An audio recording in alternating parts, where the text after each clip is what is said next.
Bonjour, bonjour, c'est Annabelle. Je suis très contente de vous retrouver aujourd'hui pour cette nouvelle vidéo. Mon teint n'est pas fait puisque je vais tester aujourd'hui le fond de teint fluide de chez Morphe, le numéro 2. Jingle. Vous l'aurez compris, ce jingle est super pratique. Je m'attache les cheveux, j'applique ma base de chez NYX Cosmetics La Bar With Me en spray et je vais tester aujourd'hui le fond de teint de chez Morphe, le Morphe 2. Je ne sais pas s'il y a le 1, 2, 3. En tout cas, celui-ci, c'est une couvrance légère à moyenne. La couleur, je pense que je me suis trompée. Voilà, je vous le dis tout net. Quand je l'ai ouvert pour voir les couleurs qui me sont arrivées, j'ai tout de suite compris qu'il y avait un problème. Voilà. Donc, j'ai encore loupé mon coup.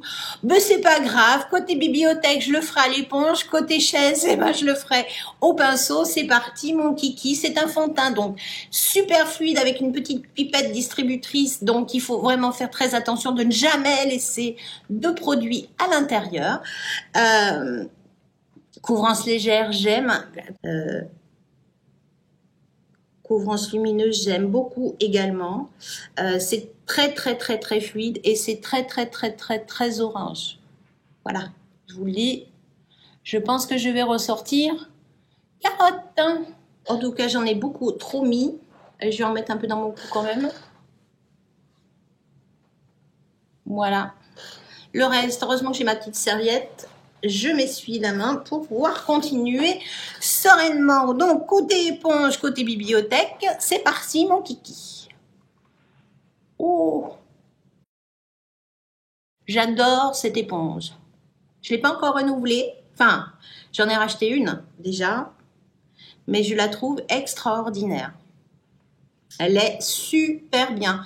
Franchement, j'ai acheté vraiment la marque Beauty Blender et celle-ci, enfin, celle-ci, il n'y a pas de marque. Mais elle est vraiment super. Et bien, il n'est pas si mal que ça, son teint. La couleur est pas si mal. Ça s'étend à une rapidité. C'est fait. C'est fait. C'est beau. En tout cas, le rendu est très joli. Côté pinceau, c'est parti. Alors, au pinceau, ça accroche un petit peu plus. Mais le résultat a l'air d'être très joli aussi.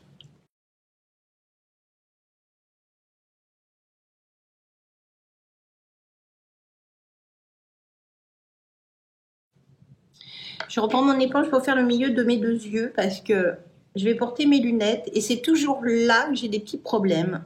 Donc j'étire bien, je camoufle bien mes deux yeux, mais entre deux yeux, pardon. Mes yeux, je les camoufle pas. Le résultat est vraiment très joli. Il a du mal à sécher. Bon, bah pendant ce temps-là, je vais faire mes cernes. Est-ce que je teste ça ou je reprends celui que je connais? Allez, je prends le Shape Tape. Soyons fous.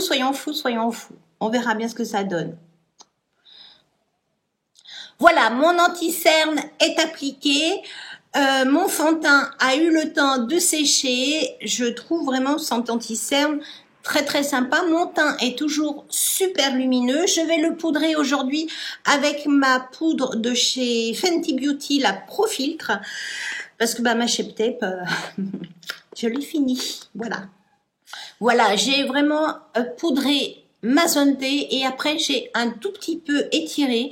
Je n'ai vraiment perdu aucune lumière. Le teint est très joli. Ça reste un voile teinté. En fait, moi je l'applique enfin, j'en mets très peu finalement à l'arrivée et ça me fait une couvrance, je dirais pas légère, mais elle n'est pas moyenne. Voilà, c'est un entre-deux. Le temps que je passe mon anti-cerne, le fond de teint avait séché et on voit bien que c'est quelque chose qui est très lumineux, qui a tendance à se matifier quand même au fur et à mesure qu'il sèche, mais il est vraiment, vraiment pas mal. Je finis mon make-up et je vous retrouve tout de suite après. J'ai terminé mon make-up. Qu'est-ce que j'ai fait ? J'ai utilisé la tartelette Juicy. J'ai utilisé le bronzer de chez Physician Formula, un blush qui est lumineux de chez Kiko dans la dernière collection limitée qui a un rose marronné très lumineux. Le Go Play de chez MAC. Voilà, hein, c'est en test ce mois-ci. Le mascara que j'essaye de terminer, Zerial de chez Benefit, et le crayon Isadora pour les sourcils. Je n'ai utilisé que la pointe fine. Le bilan, eh bien, regardez comment c'est beau. Voilà. C'est magnifique. C'est magnifique. Les fards se sont intégrés avec le fond de teint. Ça fait vraiment un voile coloré qui est juste beau. On ne voit plus du tout la différence entre le côté pinceau et le côté éponge. Vous faites vraiment comme ça vous chante parce que là, aucune différence. Voilà. Que ça soit avec l'un ou avec l'autre, moi je n'en ai vu aucune. J'ai une petite préférence pour le passage à l'éponge. Le fond de teint accroche un petit peu moins, c'est beaucoup plus facile. Voilà. Attendons de voir ce que ça va donner tout au long de la journée. Je vais avoir chaud, je vais porter mon masque et je vous retrouve ce soir. À tout à l'heure. Comme promis, je suis de retour. Ce matin, j'ai appliqué, je le lis ce coup-là parce que j'arrête pas de me tromper, le Hint Skin Tint de chez Morphe. Bien évidemment, vous retrouverez ce produit inscrit les références des couleurs dans la barre d'infos, le menu déroulant. Je me suis maquillée donc vers les 9h, il est à peu près 19h. Le résultat est pas, globalement, c'est pas moche. Voilà, on va dire les choses qui sont. Je n'ai fait bien sûr aucune retouche. J'ai juste rajouté un petit peu de gloss à lèvres de chez MAC pour être un petit peu plus à mon avantage ce soir. Je pense que c'est un make-up qui aurait mérité une retouche dans la journée. Je peux pas dire que je sois emballée. Mon teint est pas laid. Les fards ont relativement bien tenu avec le port du masque et la chaleur. Ça a relativement bien tenu. Un petit peu moins bien qu'avec d'autres fonds de teint. Mais je dirais que globalement, c'est assez joli. Le côté est assez joli. Voilà. La tenue, ça a été. Mon front commence à briller, mais vraiment très, très légèrement. Il y a pas de gras, tout va bien.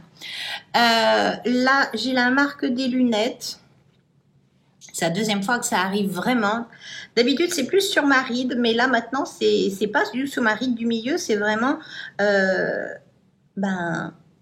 au milieu des lunettes, quoi. Voilà.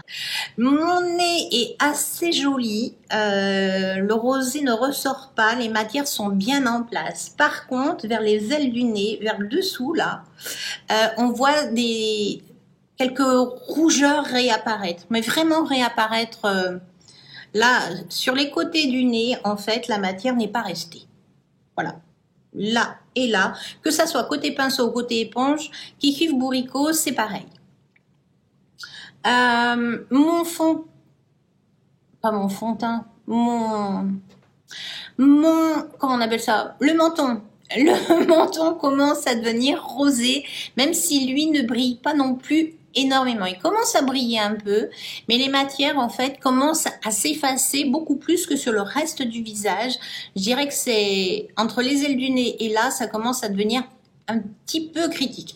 Attention, ça reste joli, ça reste portable. Je n'ai fait aucune retouche. Je le passe à la moulinette. Donc, je ne lui pardonne rien. Il a bien fait son job. Il a relativement bien tenu. Les fards que je lui ai appliqués dessus ont bien tenu. Mais pour moi, ça reste pas... Il y a mieux, il y a moins bien. En tout cas, je vais continuer à le passer à la moulinette tout au long du mois.